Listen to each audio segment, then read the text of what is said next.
আসসালামু আলাইকুম। ওয়ালাইকুম আসসালাম। ভাইজান অসংখ্য ধন্যবাদ আপনাকে কথা বলার সুযোগ করে দেওয়ার জন্য। আচ্ছা, তো ভাইজান সর্বপ্রথমে জানতে চাচ্ছি আপনি কেমন আছেন? আছি ভাই, মোটামুটি ভালো আছি। ভালো আছেন? আল্লাহর রহমত ভালো আছেন। ভালোই আছি। তো ভাইজান আপনার নামটা জানতে পারি?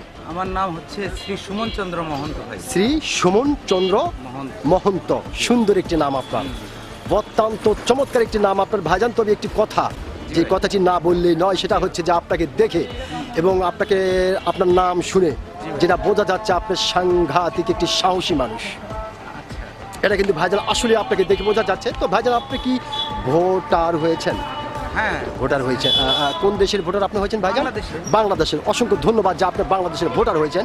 তো ভাইজান যেহেতু আপনি বাংলাদেশের একজন সচেতন নাগরিক এবং বাংলাদেশের একজন সাহসী মানুষ, সেই ক্ষেত্রে এই বিষয়টি আপনার কাছ থেকে জানতে চাচ্ছি যে এইবার বাংলাদেশের সরকার কে হতে পারে? আসলে আমরা তো সরকার কে হবে জি। এটা তো মানে শিওরলি বলতে পারতেছি না, তবে Idea, হ্যাঁ। সম্ভবত হয়তো বা ধানের শীষ হতে পারে।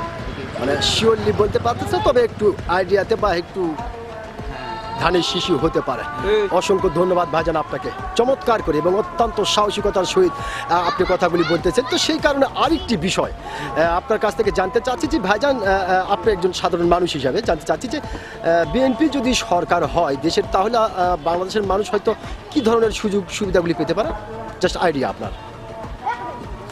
সুবিধা আসলে পাবে, ভালোই পাবে। ভালোই পাবে, ভালোই পাবে।